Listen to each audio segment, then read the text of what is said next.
Today we have Casey Child, the founder of G2G Protein Bar, a leader in the protein bar industry with a focus on natural ingredients and no preservatives. Founded in 2010, G2G Bar was one of the first refrigerated protein bar companies in the industry, a big differentiator to the typical protein bar packed with preservatives and sitting on grocery store shelves. Today, G2G Bar can be found in over 1,500 store locations nationwide, including Costco, Albertsons, Maverik, and more. And prior to G2G, Casey played college baseball for the University of Utah and professional baseball for the Anaheim Angels organization. So welcome in, Casey. Thank you. Thank you for having me. Thanks for being here, man. Mm-hmm. It's going to be fun. So usually the first thing I ask my guests is to talk a little bit about your upbringing. Mm-hmm. Maybe your childhood, parents, influences that you had throughout the years in high school or early college that kind of shaped you and molded you to who you are today. Would love to hear about that. Okay, that's kind of a loaded question when you ask someone about their childhood and you don't know what kind of demons you're going to unleash. Sure. A lot of childhood trauma with some, but sure. Mine was okay. Okay. I was born in Hawaii in 1976. My mom moved there I had 3 older brothers, and so my mom and dad got divorced when she was pregnant with me. Oh, wow. So she ended up moving out to Hawaii, and so I was born in Laie. And we lived in the Temple View apartment. So if anybody's been to Laie and been to the temple out there, that's where I spent the first 2 years of my life. I don't really remember it, but then, my mom kind of migrated. She's from LA, so she moved back to LA for a minute. And then when I was about 3, I'm going way back, we moved to Salt Lake just for a short stint. Then back to Orem. Okay. We had a little apartment there. And so when I was 5 or 6, my mom met my stepdad. And they dated, 6 months and then ended up getting married. And so from all of my growing up, the early impressionable years, we were just kind of on our own. We were living on church welfare. I remember going to the Bishop's Warehouse, and getting powdered milk. Powdered milk is not something you can forget ever. Right. So we went through that. But then my mom met my stepdad, Maury. He's a scientist. I mean, he's like a real genius, kind of absent-minded professor, if you will. Cool. So they got married when I was 6, and then we moved to Orem on 1200 North, and I went to Bonneville Elementary, and from then on we just stayed in Orem. I attended Bonneville, Orem Junior High, and then Mountain View. Got it. And then Mountain View, well, that's kind of where I started playing baseball and doing my thing there. So in high school, I was all state in baseball and football. Football's not that great. I was just a kicker, but I could kick it pretty good. That's awesome. And then kind of, formed some lifelong relationship with friends. Met my wife in high school. Okay, cool. I was 16. She was 17. And one of my best friends, Scott Sumner, and moved right next door to her. And so I kind of spent a lot of time over there in my early years. Sure. And then my high school season, I was drafted by the Red Sox to go play. It was all state, all that stuff.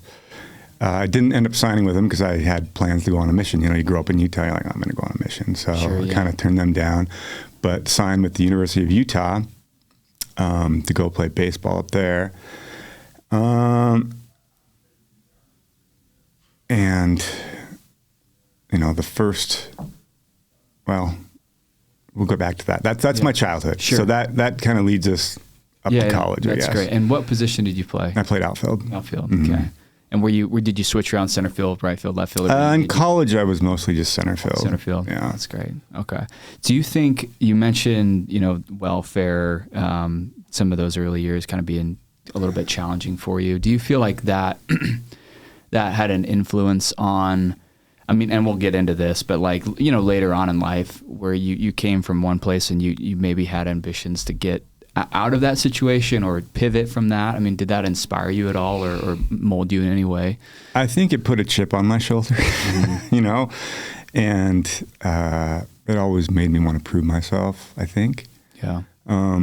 Because when you grow up kind of without a father, your first 6 years, you're treated a little differently. You know, wherever we'd go, my mom had 4 kids just running around making a mess of things. She was just trying her best. She wasn't the best disciplinary individual, so we just ran crazy. Mm-hmm. And so everywhere we went, it was just like, oh, the child boys are here, you know. So I always felt like a little outcast, I guess, because we moved around so much. And it was only 6 years, but those 6 years seems like an eternity. You know, they just go so slowly compared to my last 6 years have just blinked by. Mm-hmm. And it's weird. I talked to my wife about this. I'm like, isn't it crazy how the first 6 years shape us as people in so many ways? And I think it just kind of made me resilient. Yeah, that's good. Give myself a self-label. Yeah, that's great. And I agree with you.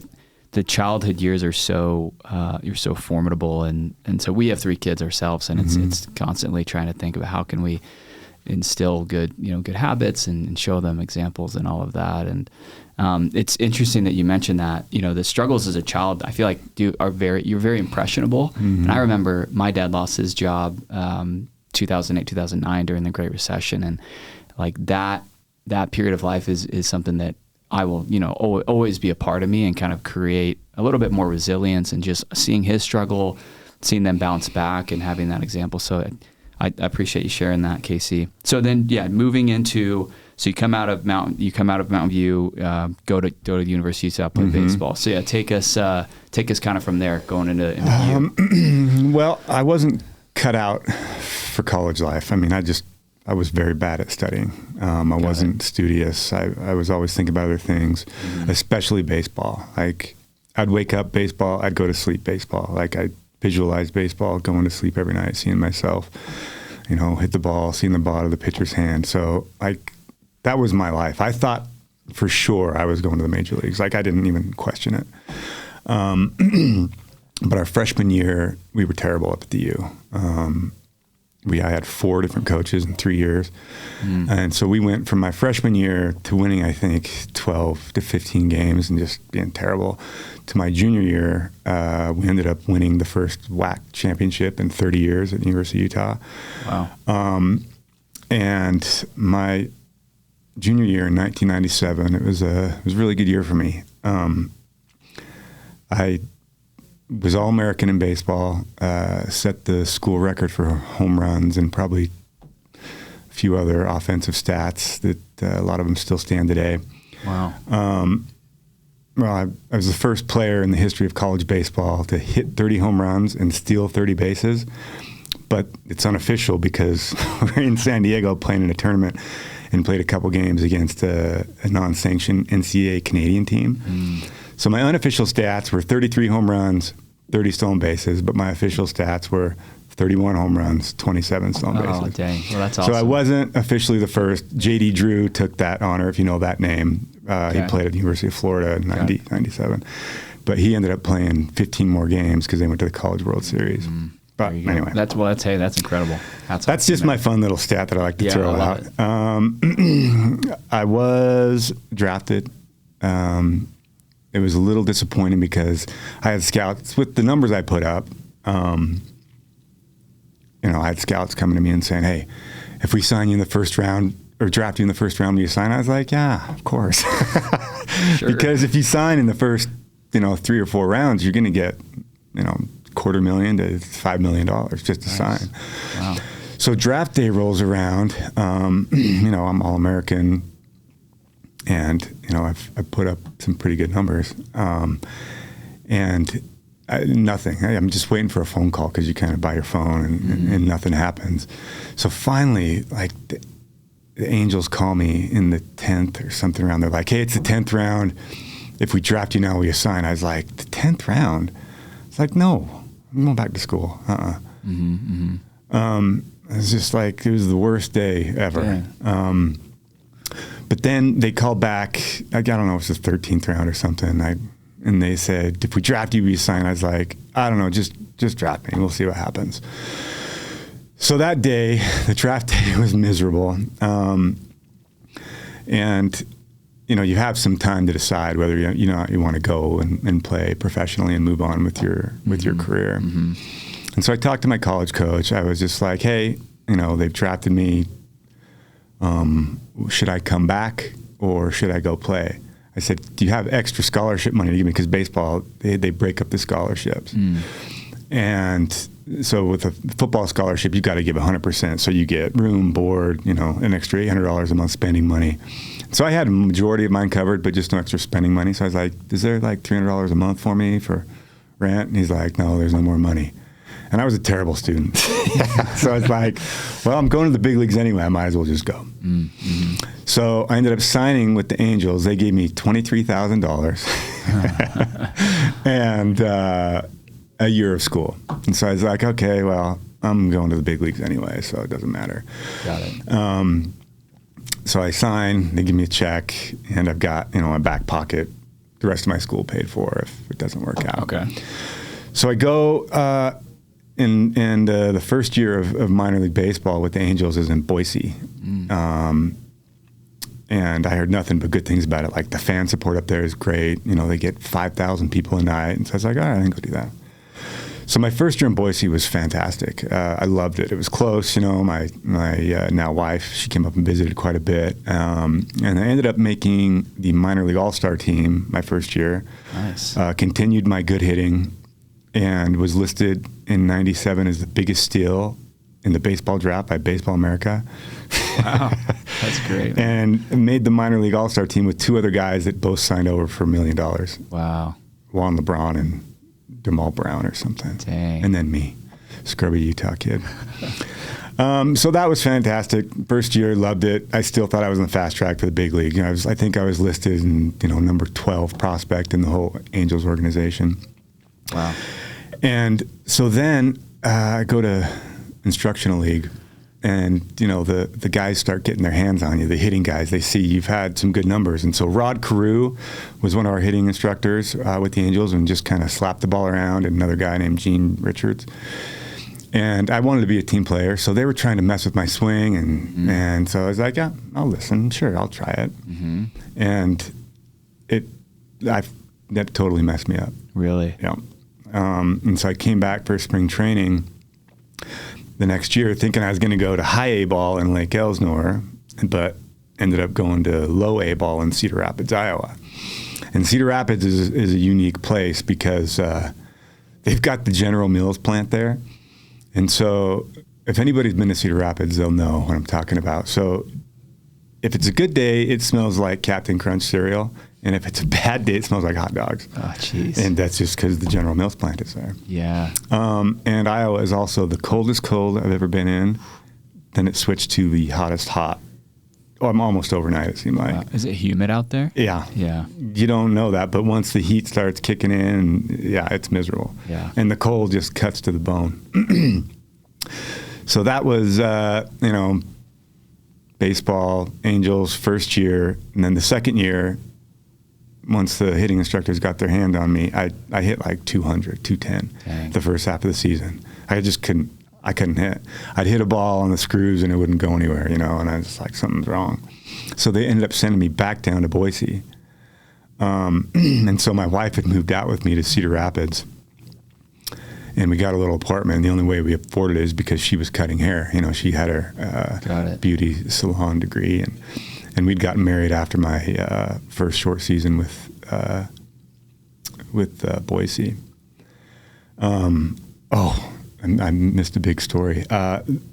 In Boise, your first year of baseball, you make about $850 a month.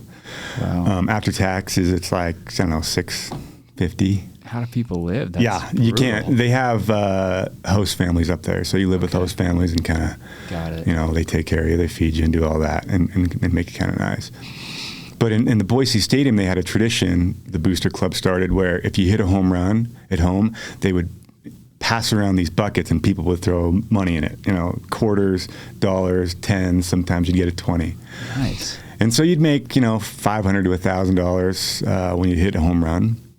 So I had 1 week, we had a homestand, I think I hit 5 home runs and got enough cash to go buy my wife's wedding ring. So awesome. I paid for my wife's wedding ring with home run money. I love it. That's so cool. That's I love that story. That's awesome. Yeah. So anyway, we ended up getting married after my first year, and then went to Cedar Rapids. Sucked. It was terrible. Went back to Boise. I mean, I hit okay, but I still sucked. So go to spring training the following year, and they ended up releasing me. Wow.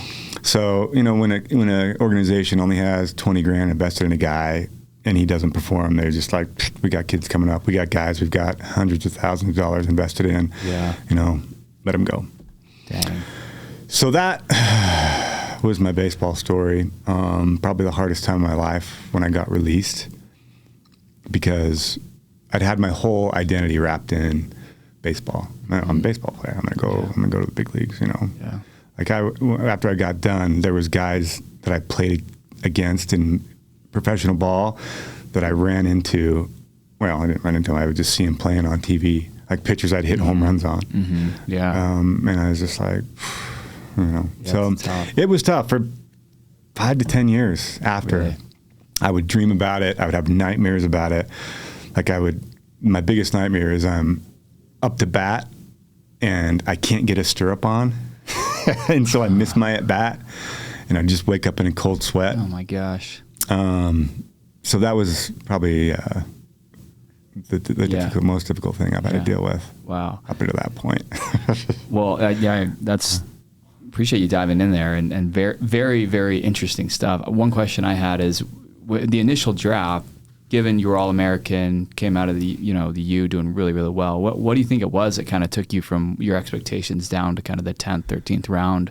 Did you ever get any insight on that, or was Well, there's in Utah, the elevation is higher. And so they're like, he plays in elevation, and I wasn't a big kid. I was 6'1", 175. Mm-hmm. And so, I wasn't the typical power hitter. Yeah. But I could run and I could hit, I could do other things. So, the power numbers, I think they're like, nah, it's not real. Sure. And, we played in the WAC, the Western Athletic Conference, which isn't known for its talent. Yeah. I mean, we'd play teams like San Diego State and Fresno State, my junior year. And so we played against some good talent.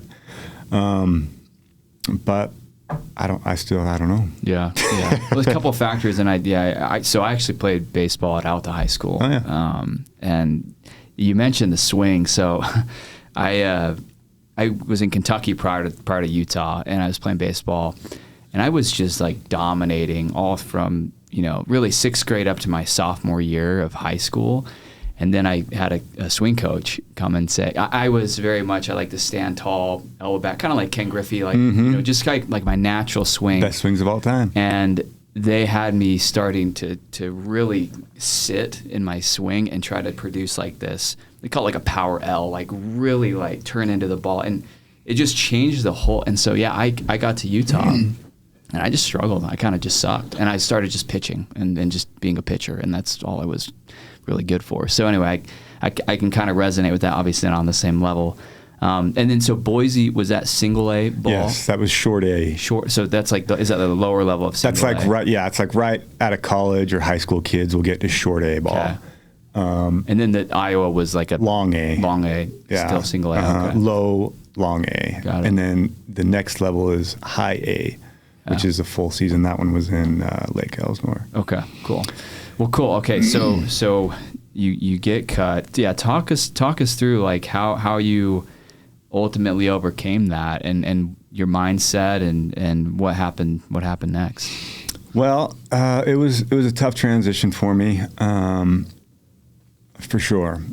And I was married, so my wife and I we moved out to a little apartment in Orem again. Just can't get out of Orem. And then I went back and finished up my degree. Okay. I mean, that's kind of funny because I was a terrible student. And so talking to my counselor, I'm like, I want a degree. Mm-hmm. I just, because I knew I was going to go into sales or something. Mm-hmm.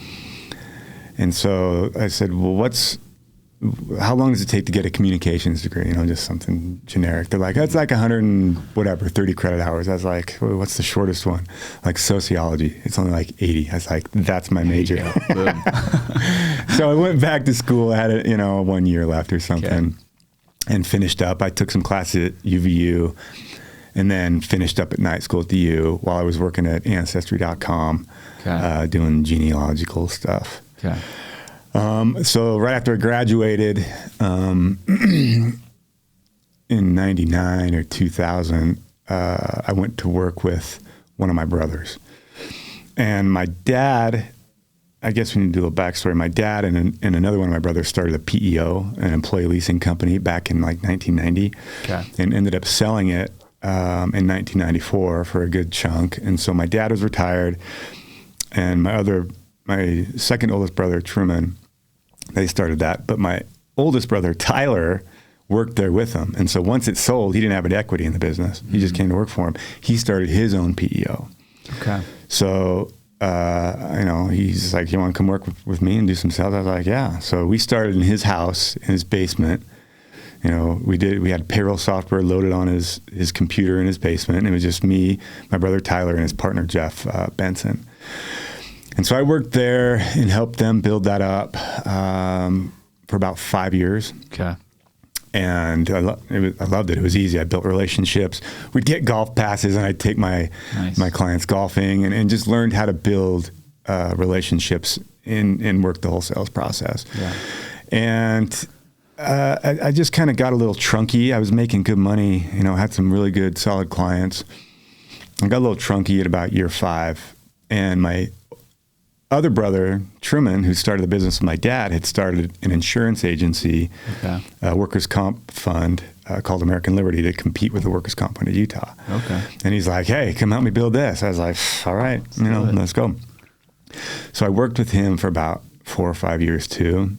And about year 3, I'd been into enough insurance meetings and heard enough actuarial data, and realized that I hated insurance. I hated it. Just sitting in the meetings and talking about numbers was not something that really floated my boat. And so about year 3 or 4, I was just like, what am I going to do with my life, And about that time, my wife was running marathons, and I was trying to just stay healthy, stay in shape, and was concerned about what I was eating. And I had a talent for where if I went to a restaurant or something, I could come home and recreate it. So if we'd go to, say, Cafe Rio, I'd be like, I can make that at home, And so I'd go and just start messing around and beans tortilla and Casey's Cafe Rio salad. That's awesome. And so I was just eating a protein bar one day. I don't know, it was a Clip Bar or something. And they're fine. I mean, there's plenty of good companies, but I was like, how do you make your own protein bar? And I didn't not have any ambitions to start a company. I promise you. I was just like messing around. So I just kind of got on the internet. I was like, how do you make a protein bar? And just started doing research. And so like the first ones I did, I'd cook egg whites and, warm up the peanut butter and toast the oats, and just started throwing stuff I had in my pantry, some chocolate protein powder, from wherever. Yeah. And I'd roll it into a pan and just chuck it in the fridge just to cool it off. And I'd pull it out, and my wife would come home from running. I was like, try these bars. They're easy to eat. You can just take them. And I'd cut them up into pieces and wrap them in tin foil. I was just taking them with me to do whatever. It's a cool bar I made. And so I was on the golf course one day, and I had one of my tinfoil bars with me, and I was just eating it. And the dude I was with, he's just like, hey, I'm hungry. Let me have a bite of that. So I ripped off half of my tinfoil bar and handed it to him. And he's like, you know what? That's actually pretty good. You should start a business. And I was just dumb enough to like, yeah, that's a good idea. Yeah, why not? So kind of from that point forward, I kind of changed my mindset, and I was still working at American Liberty when I started kind of messing around. And kind of from that point forward, I thought of myself I'm in the protein bar business. And I would just wake up thinking about that. I'm in the protein bar business, and I have kind of an OCD and a pretty good palate. I kind of know what tastes all right. And so I would be up trying different variations, doing research on what are the best ingredients, what gives us energy. And I was trying to hit all the big food allergies. I was like, okay, there's gluten problems, there's dairy issues. People are kind of concerned about sugars. And so I just started researching, and probably from the bar that's our product now and the one I started with, the tinfoil bar, it's probably 50 different variations and really, different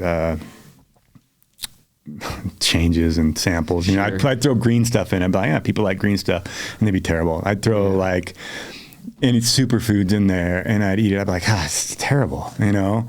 So I tried to find the best balance of performance, taste, and health. You know, and I think I came up with something pretty good. I mean, I still like eating them. Of course. They're awesome. And I mean, they're diabetic friendly, they're gluten friendly, they're, you know, people with lactose intolerance can eat them. Yeah. And so we hit a lot of the key components with that. I feel like everyone, even Dakota out here in the studio, I was like, you've heard of G2G? And he's like, oh, that's the only protein bar I eat. I feel like everyone that I talk to, your bar tends to stick out amongst all the competitors because it's just good. Like it just tastes good and it tastes real, which is awesome. So yeah, that's the biggest thing. You guys. Thank you. That's the biggest thing we wanted to do is you know, early in the day I was like I was talking to a food scientist up in Oregon, you know, because I was trying to extend the shelf life. And he kind of gave me some tips. And I talked to other people, and I heard a guy say one time, he says, you know you have a winning product if kids will eat it. Mm-hmm. And so that was kind of my benchmark. I was like, well, do kids like it? And it seems like kids did like it. And, you know, we just kind of kept expanding the product line and moving forward from there.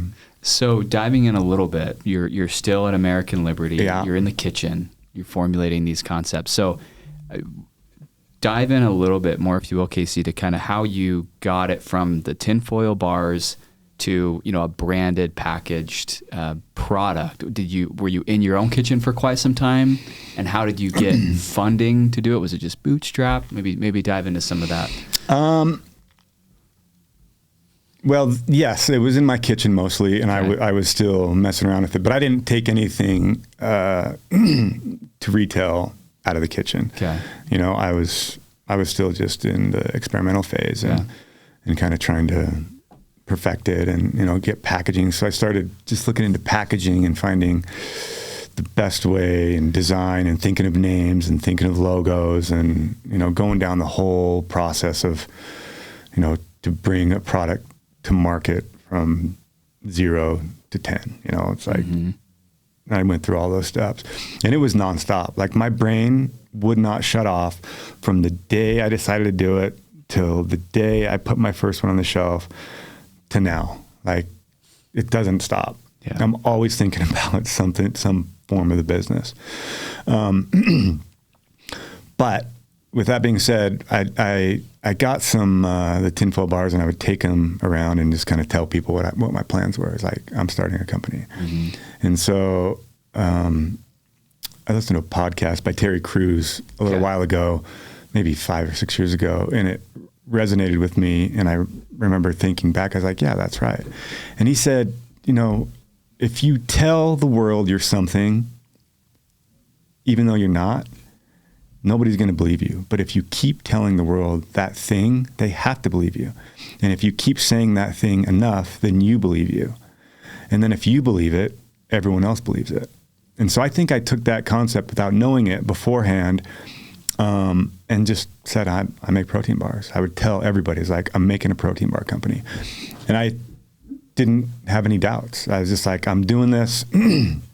And so again, at the golf course, I had another tinfoil bar, and I was saying that, and Dave Strunk, he said, I know a guy who has a facility. I'll hook you up with him. So I could, you know, it's a food safe facility. They got equipment, whatever. And that was Troy Porter, and the company's name was Jimbo's Jumbos, and they made all the cinnamon rolls for Maverik. So 15 years ago, any of those cinnamon rolls you'd get in the Maverik before they went to the current company they're using. It was Troy and Jimbo's Jumbos. Got it. So he had all this equipment, and he's like, yeah, you can come use our stuff. And so they do production from, you know, morning until 5. And I would come in at 6 or 7 o'clock at night and mix up 300 or 400 bars, and and it would take me till 12 or 1 in the morning. Wow. And my stepbrother, Sam, he would come help sometimes too. And so we'd be out there just rolling out bars. We do a lot of it by hand. And so I'd mix up a batch of, 300, roll it out by hand on a cookie cutter and cut them out individually. And some were the right size, some weren't. It was all over the place. Mm-hmm. And we'd found some film packaging that was a pouch. And we had it printed up, and we'd hand feed the bars into the pouch, and we had a hand sealer. So we'd do 2 at a time. Got two it. At a time. And it would take us 5 or 6 hours to do 300 bars. Dang. And so when I'd take those 300 bars, we'd make probably once a week. I'd take them, and I'd take them around to, Vasa, Gold's Gym. I'd take them to just stores, Good Earth. I'd be like, hey, I've got a product here. Can I sell it here? And they're like, no, probably not. So once I kind of got everything aligned and had my UPC packages done, had the packaging done, I took it into Real Foods in Orem on 800 North. Just up the street here. Okay. And they're kind of an all natural. And Sue really liked them. She's like, yeah, you can sell them here. So I was like, cool. So they got them on the list, and I'd bring them in by hand, and I would sit there and hand out samples. 3 or 4 times a week. I'd just go in there for a couple hours and hand out samples. Talk to people about the bars. And then, I would still try and find more places. So then we got into Vasa. We got into Gold's Gym at the University Mall. And they let me sell them in their little snack bar. Yeah. So I would sit at Vasa and hand out samples. Yeah, baby. Good way to do it. All day. And, I'd make them once a week and then go sit out and hand them. And then I got into Good Earth somehow. Somebody knew one of the guys at Good Earth. And so we got into Good Earth. And so, we're probably making 1,000 bars a month maybe. Mm-hmm.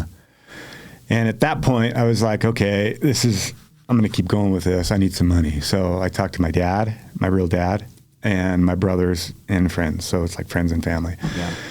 They all liked the product. I was like, look, I need cash. I got to do it. So, all in all, I think I took $200,000 to get it started. And we did a build out in that same building where Jumbona's was. They had an empty space, probably 2,000 square feet. And we built that out, cleaned it up, bought some equipment, packaging equipment, and got into,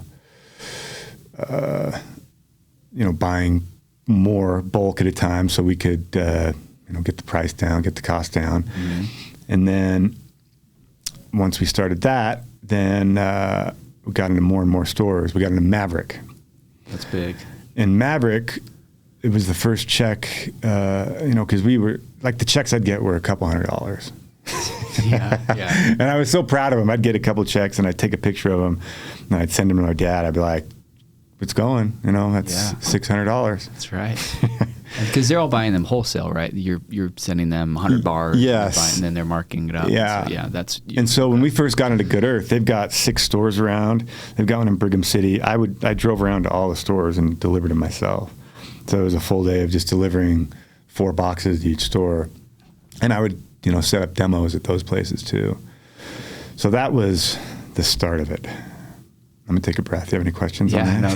Well, I just I want to say, so you talked about speaking your goals, speaking what you wanted to be out to the universe and out to people. And I think that can sometimes be a really scary thing, because if you say to somebody, I'm a protein bar maker, or I'm an entrepreneur, I'm a real estate investor, the fear in that is you're going to disappoint people, mm-hmm. or it's not going to be becoming true. But to your point, I think affirmations are really powerful. And when you really believe it, and when you tell people that you're going to do something, it creates a certain level of accountability, because they're going to look at you and you say, well, Chase, you said you're going to start a real estate company. So how's it going? Yeah. What are you doing? Or, with protein bars. So I really like that point you brought up. And then the other question I had is on the 200,000 you raised. So for those listening who may need to bootstrap or raise capital or go to investors, how did you structure that? And would you give any recommendations for people who need to raise money to start a company? It was all just kind of handshake stuff. I mean, we put some stuff on paper, but I didn't know how to structure a deal. Yeah. I didn't want to go to an attorney and be like, hey, how do we structure this? It was my dad, my brothers, 2 brothers. Oh, and my brother at American Liberty, I told him what I was going to do. I was like, if you pay me for 6 months while I get this started, I'll give you some equity. He's like, okay. Mm-hmm. Yeah. So he's just like, yeah, he gets it. Yeah. And the other brother gave me some money, and Stuart Wallen, who owns Get Some Guns and Ammo, I'd known him for years just through baseball, and kind of showed him, and he was doing really well at the time with guns, and so he gave me some money up front. So I just had this core people, and I just said, I structured, I don't know if it was right or wrong. I just said, I'll give you X amount, and when I pay you back, I'll take half of that back. So if let's say you give me $100,000 for 10%, once I pay you back that $100,000, I'm taking back 5%, you keep 5%. Got it.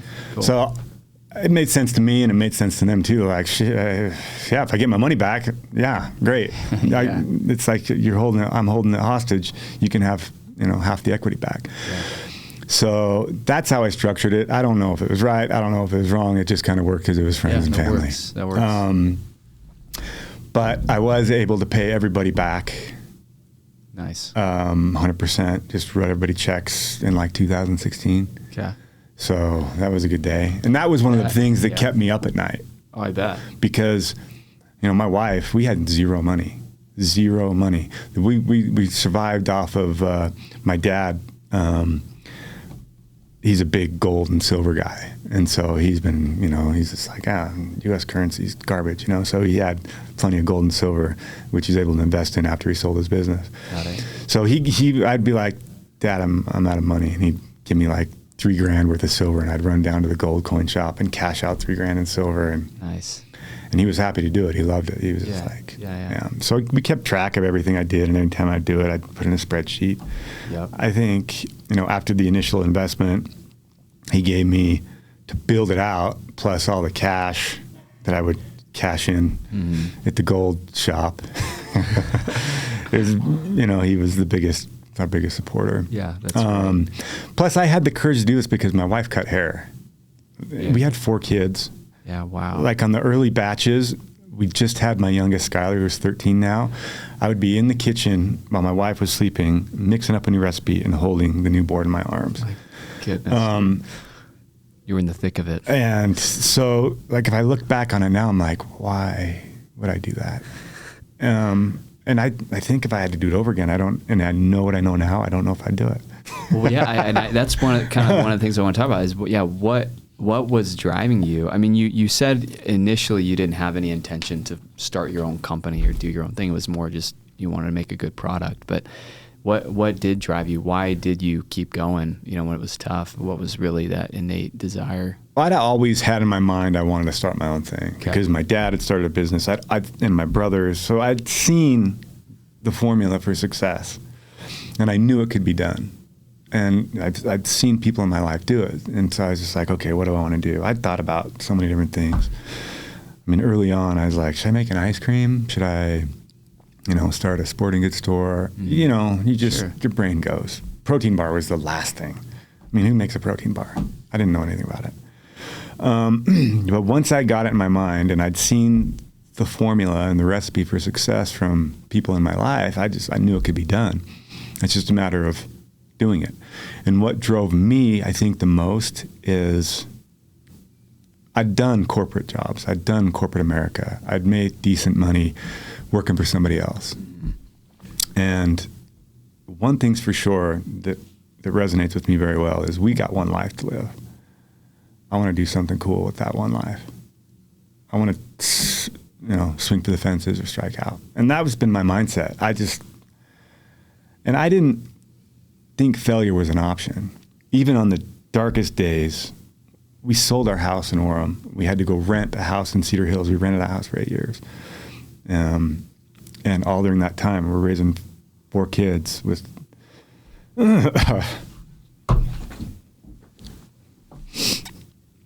very little. Yeah. But now it was worth it. It was really hard at the time. That's great. Yeah. I mean, that's what it takes. And I love hearing these stories, and it there's a pattern as I sit across from people here on the podcast of just resilience and determination. And like you said, we have one life to live. Why live it, making somebody else wealthy, or really why live it creating somebody else's dream for them, right? Like create your own dream and create your own vision and make it happen. So that's amazing and inspirational. I mean, to do that with 4 kids, having to sell your home, scrap and buy, all in pursuit of your dream, man. So congratulations on where you guys are, and that's great. I know we've still got a lot to get through with your story. So remind us, Casey, when did you first start whipping up batches in the kitchen, and then kind of maybe just timeline? How old were you, and then when did it officially start getting into stores? Take us through some of the timeline there. Right now, I'm 46. So it was about 2009. So is it 34, 35? That's when I think the first batch was made in 08 or 09. Yeah. And then the first bar hit store shelves probably in 2011. Okay.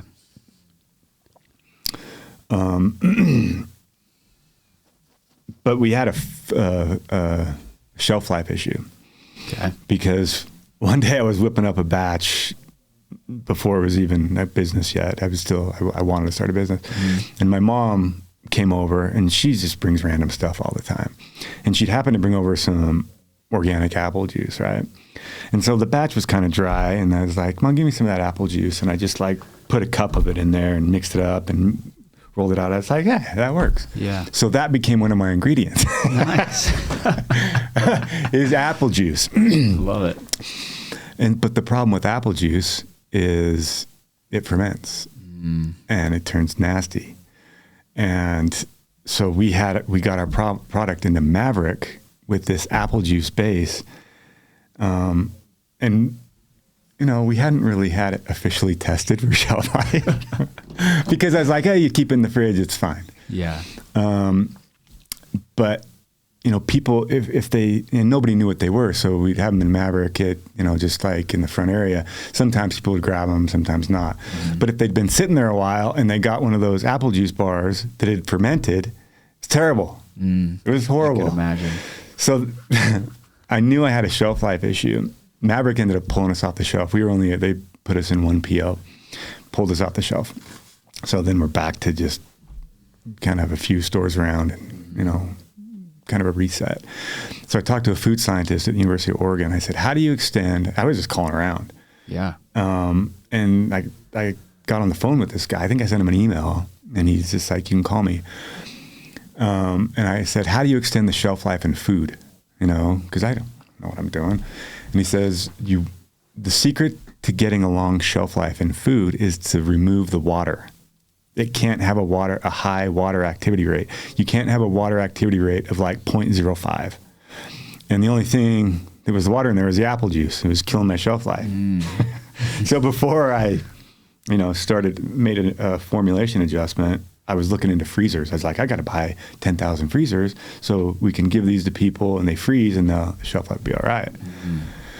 But that wasn't very viable, economically viable after we looked at the numbers. So I went back to the drawing board a little bit to change up the formulation. And so I would just started grabbing bars off the shelf. I'm like, how do they do it? And just started looking around, and just the ingredients were, because we put brown rice syrup in there, which is a low glycemic sweetener, and honey, which is natural. They're both naturally occurring sweeteners. And so all I did was remove the apple juice and up the amount of brown rice syrup and honey I put in there to get it to stick together, to get it to flow, to get it, to do it. So after doing some of those tests, the bar improved in texture and taste and flavor by a factor of 10. It was just a whole new product. So I launched this product. It was already decent. That didn't work. So I had to scrap it and kind of start over and improve the formulation and made it a way better product. The shelf life improved dramatically. There's no water in it, so it won't mold, it won't go bad. But that kind of was that process. where we're going with that? What was the question? Yeah, no, that's great. No, that's perfect. Yeah, just kind of next steps. So you create a new formula. Did you have the same branding? Had it always kind of been G2G, or did you change? Did that evolve as well as the product evolved? It was originally Good to Go. Okay. We used G2G, but Good to Go is too common of a term. Okay. And so we couldn't trademark it. Got it. And so, I mean, you'll see other bars out there. There's like, Good to Go bars. There's Good to Go Auto. There's Good to Go stuff. And it's a pretty common term. Mm-hmm. So, and our logo was different at the time. And so I kind of wanted to simplify it. And we switched it over to G2G. Okay. And originally, 8 to 10 years ago, I tried to trademark G2G, but it was taken at the time. It was like some MLM or something had G2G. It was like Ginger to Go. I can't remember what it was. Got it. But that came back, and I never got my trademark. And then I started working on my trademark again about 4 years ago. And, it cost a whole bunch of money to get trademark attorneys working on it. And so we actually trademarked G2G, and the trademark patent just came through about 3 months ago. Wow, congrats. But we had first use case. So even if we didn't have our trademark, the first use case, it was still... Nobody else was using it, so we had kind of dibs on it because we'd been using G2G or Good to Go since 2010 or 11. Yeah, nice. But yeah, so that it has changed a little bit. Okay. I went from Good to Go to G2G, which can be whatever you want. That's great. So what year was it where you reformulated and you felt like, okay, we're got a viable life shelf? And 2012. Okay. So yeah, take us from there. Like how did you go from 2012, got your new formula till where you guys are today? How did that unfold? So I was kind of a one-man band. I would be in the office in the morning. We had our production facility, and people, our production capacity would go from, it went from 300 a day to we'd do 1,000 a day, and still only making once a week. And my sister-in-law and some of my little nephews would come over and help me, and my kids would come over and help me. We got pictures of my little ones just making bars. And once the formulation changed and I had a better, more viable product, it just started catching on a little more because people would eat it like, yeah, shelf life was good. We started getting into more stores. And then I started reaching out to influencers. Whoever I could, anybody, 1 million followers, 500 followers, I'd be like, hey, let me send you some bars, no strings attached. If you like them, post about them. If you don't, throw them in the garbage, right? Yeah. And, 2 out of 10 would get back to me, and they'd be like, yeah, send me some bars. And, out of those 2, 1 would post about it or whatever. Mm-hmm. So I probably contacted, I don't even know how many. That's just what I would do in the mornings is contact people and ship them out. And about that time, we got a website. And, we'd get a couple orders a day, maybe 1 order a day. And we had a little newspaper article, like the Daily Herald came out and put a little news article on me, 2013 or 14. And once that hit, I think 10 orders came through. And like my email was blowing up. I was like, what are these orders, So I'd go back and ship them. I did all the shipping myself. I did all the social media myself, all the production myself with some help. Yeah. So I did everything. I wore all the hats. And then I started doing CrossFit, like in 2010 or 11. And some of the people I met in there, Ashley Paulson and Christy Monks, they had an Instagram page called Sweets for Sweats or something. They had 74,000 followers. So I kind of got into them, and they really liked the bars. And so they would promote them on their Instagram. And, our sales just started steadily increasing, and we'd get more people that would post about them. And, we I read something one time that says you don't need to, create fans of everybody. You just need to have 1,000 lunatic raving fans. Yeah. So that's what I was going for. It's like, I just need 1,000 people that like my bars and talk about them. So, just kind of started to build up, and our online surpassed our retail. And we just started getting more stores. We got into Harmon's, we got into Associated Foods. And one of my favorite distributors is Crossroads and Draper, and they've got us in so many C stores, just independent stores, nice. Harmon's. And then again, the CrossFit connection. One of the guys who I worked out with in there, his dad was a manager of the Murray Costco location. Nice. Jeff Warner. And I really owe a lot to that guy because he loved them. And so he's like, I want these in my Costco. And this was probably 2014 or 15. I was like, cool, me too. Yeah, no kidding. And so he personally flew them up to Issaquah, Washington, where the headquarters are. Okay, yeah. They had a quarterly staff meeting or whatever, monthly. And he physically flew them on his lap, took them into the meeting, and he says, I want these bars in my store. I love that. So that kind of got poo-pooed, and they're just like, whatever, you know. And the day he took them in there, it still took 2 years for them to even give me a shot. Oh, man. So I'd send bars up to Costco, Issaquah, you know, and they all liked them, but they're just like, we don't care.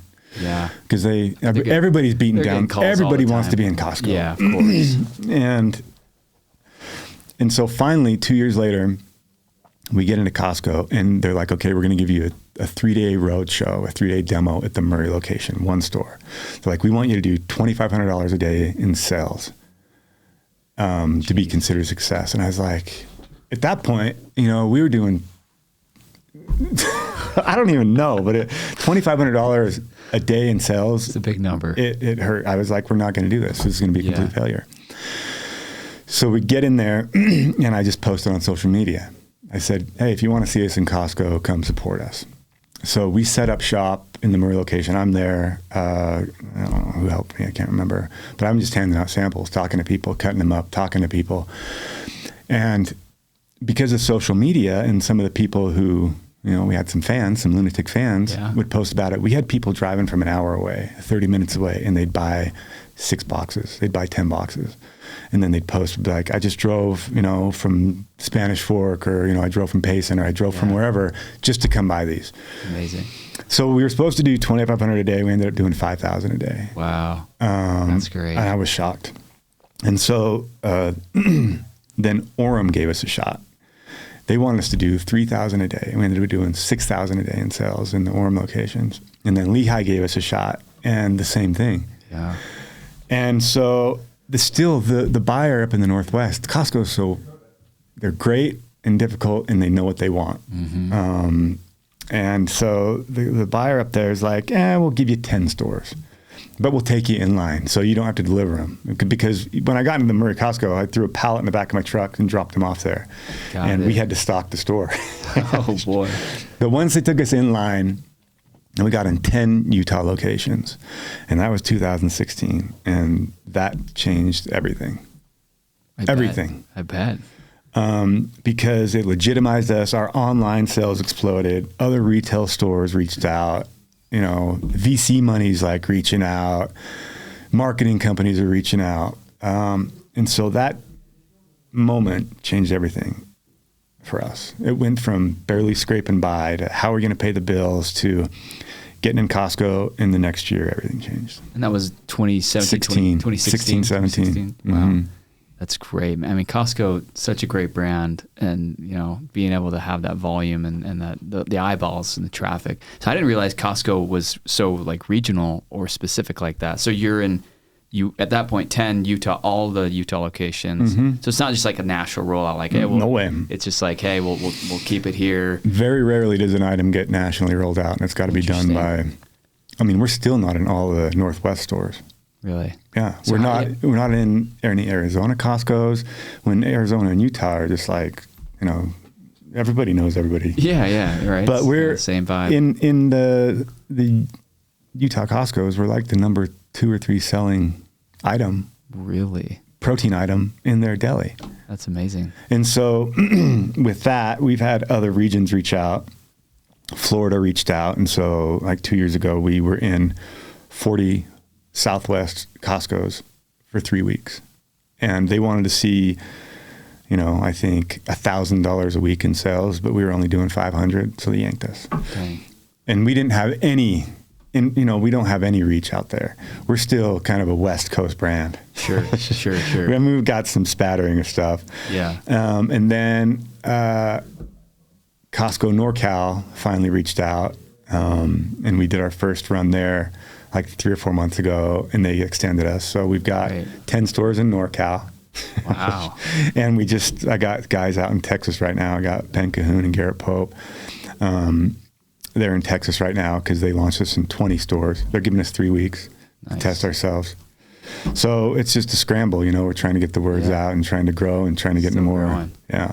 And the San Diego one, the St. George store is part of the San Diego region, and it does 10 grand a week just in that one store. Nice. So how many Costco's are you in now? I don't even know. They don't even tell me. Really? I think it's 35, 40. 35, yeah. Well, with the new NorCal and Texas, it might be close to 50 total. Yeah. But there's 400 in the U.S. Sure. Okay. Well, that's great. And it's just a matter of time. It's just time. Yeah, it's just energy. Word of mouth, it's just branding. focus. Yeah, it's the whole thing. Yeah, that's great. Yeah. So you guys are now in, I had 1,500 locations here. I don't know where it is now, but I mean, Costco is obviously a big needle mover, but it sounds like you're in grocery stores, you're in convenience stores, gas stations. Approximately how many locations? Do you have an idea? I don't know. Let's call 1,500. It could be. It's probably more, but I don't know, because we'll get in a chain of C stores that have 3 or 4 locations. Sometimes I don't even know. It's tough to know. Yeah. Because these distributors, and we'll go to food shows and we'll tell them who we're with, and all of a sudden they'll pick them up, and a PO might be 3 times as big for Cormark in the Northwest. I'll be like, why is this so much bigger? And the communication, the food industry is so weird. Like, there's gatekeepers to everything. There's brokers, there's gatekeepers, there's buyers. The buyers hold the keys to the kingdom, and they know that. Yeah. So if you don't have a direct relationship with a broker, it's a pretty slim chance you're getting in there. Mm-hmm. And it's one thing to work on, getting in a grocery store for a year, and then to finally have them give you a chance because they like the bar and nobody knows about it, and so they pull you. So it's one thing to get on a shelf. It's a whole different battle to stay on a shelf. Perform and stay there. Yeah. Right. That makes sense. So I think, online's my favorite sales outlet. Are you doing more online still? Okay, then what approximate split there? Like, do you have an idea? I don't know. I think Costco is about 12 to 15% of our revenue, and everything. And another big chunk is online, and the rest is just a spattering of convenience stores and wholesale places. That's great. But my favorite, Costco, obviously, because people buy whole boxes. Mm-hmm. Convenience stores, because it's a small window. The grocery store, people are looking at 20,000 items. Yeah. Convenience store, someone goes in, they're like, I want a snack. I'm looking for something healthy today. They might grab a string cheese and a bar. Right. And we're right there in the fridge. And so more and more C stores are going with those grab and go coolers, making it easy. Nice. So C stores they're nice. Plus there's visibility, marketing, long-term play. Got it. Yeah. Well, what's next for you guys? So you're now 12-ish years into G2G. You're obviously having a lot of success and crushing it. What do the next 5-10 years look like for you, Casey? We just want to continue growth. I like to grow 10 to 20% a year. Okay. That's manageable. You don't need to go get outside money. You don't need to give up your business. You don't need to overextend yourself. The last 3 or 4 years, we've been at about 30 or 40% growth year over year. Wow. So it's going nicely. But we've been in our current facility. It's about 12,000 square feet since 2012. Okay. But in 2016, we took over the whole building. Mm-hmm. Before that, we were in like 2,000 square feet. But we're, as you know, with Dakota, we've worked out a deal, and we're going to lease a location just in Pleasant Grove, kind of by doTERRA, and we're doing the build out right now, and that's 43,000 square feet. Yeah. I wanted to buy it. I wanted to have my own place, but at the time we were doing it, no one was giving up real estate around Utah Valley. Sure. We would have to go clear to Spanish Fork, which I didn't want to drive 30, 40 minutes a day, or up by the base, Camp Williams. I was like, I don't want to drive it there. Yeah. So that's great. And our value's in the brand. If we ever do a liquidity event, it's going to be for the brand. It's not going to be for the real estate. Got it. Yeah. So yeah. Are you entertaining any of those when VC or private equity groups reach out? Like, is there some planned exit? Is that the end game, or do you just want this to be kind of a generational family business? Or have you thought about that? Yeah, I think about it. I don't I mean, I've got a certain number in mind that it'd have to be too good to turn down. But I don't take VC money because I've read too many horror stories. I've talked to too many people that are like, I took VC money. I wish I didn't. Yeah. I took some off the table. I wish I didn't. Yeah. Gave up control, and now they want to have meetings every month, and they're trying to cut costs, and they're trying to do all this. Sure. And they've leveraged us because they've taken out a loan against our business. So VC money, they think their dollar's worth more than a dollar. Yeah. But we've recently, since we've got a good track record, we've got a pretty good line of credit. Zions Bank has been great to work with. Good. They gave us a nice chunk to fuel our growth, and I had to personally guarantee that, so that's fun. But yeah, that's always fun. So that's fine. I'm gonna go down swinging. Go down with the ship if you need to. Well, that's awesome. And how many employees are you guys at now? I think about 35. 35. Yeah, a lot of it's production. So we do all of our own production. Control cost, control quality. Yep. It's just nice to be able to walk back there and see the bars being made. Yeah, of course. Well, that's great. Well, we'll wrap up here, Casey. This has been such a awesome story, fascinating. Just a couple of last questions for you. So we kind of touched on this a little bit, but for somebody who wants to start their own business, get into entrepreneurship, do their own thing, what's maybe one piece of advice that you'd give them as they're looking to make that commitment or go into their own thing? Well, other than finding the right niche, however you want to say it, finding whatever works for you, your widget, your real estate, whatever. Once you find that thing, you gotta do it. You've gotta, it's that saying, you gotta row your boat out of the island and burn that boat. You can't have a plan B if you're trying to start a business. And you have to have ultimate belief in yourself. Even when someone says, you can't do that. I had people tell me that, like, protein bar, why are you making a protein bar? You have to have ultimate belief in yourself. And when you want to quit, you can't quit if you want it to succeed.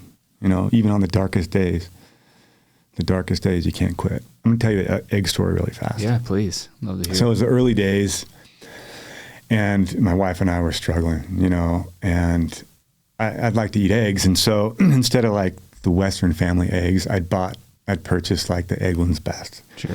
And I had, just a couple bags of groceries. And my wife comes out and she's like, why did you buy the Eggland's Best? I was like, because they're better. The yolks are, darker and they taste better. Mm-hmm. She's like, we can't afford it. I was like, it was an extra $1. Yeah. And she was like getting a little hot because we didn't have any money. And so she's just like, oh, whatever, grabs the bag, and the handle broke and the eggs fell on the ground and broke. And she dropped both bags and just started to cry and went in the house. Oh, man. So you can't quit. No matter what. That was the lowest of low, the eggs. That's the egg story. And I think about that a lot. Yeah. Because it's like and people don't quite get that about entrepreneurs. And it's not my favorite word, but people who start businesses and people who go out on a limb. It's like they don't understand what they went through. And so when people look at Elon Musk or, these billionaires or people who have money, they're like, you don't deserve that. It's like, yes, I do. You do not know what I've been through. Yeah, it's like the 10-year overnight success, right? Yeah. I mean, somebody who sees you now would be like, without hearing the stories, like, well, you might have gotten lucky or had a break, but it's like, dude, you hear stories like the egg story. It's like, you were in the thick of it, man. 4 kids, wife crying because you're breaking eggs, can't afford. I mean, it's just, yeah, I appreciate that and totally agree, 100%. Mm-hmm. Well, last question I had for you, and it's a question I ask most of my guests, but when you think about success in your life holistically, how do you define that? I looked at that question when you sent it to me, and I thought about it a little bit. And I think the way to define a man's success is if you say you're something, be that something. Don't be 2 different people. Just be the man you say you are. That's success in my book. I love it. Being true to your word. That's great. Well, Casey, thank you so much, man. This has been super insightful, enjoyable, and inspirational. And for anyone listening, go to Costco, go to your local Maverik and buy some G2G bars and get some fuel. They're awesome. So cool, man. Thanks for being here. Thanks for having me. All right.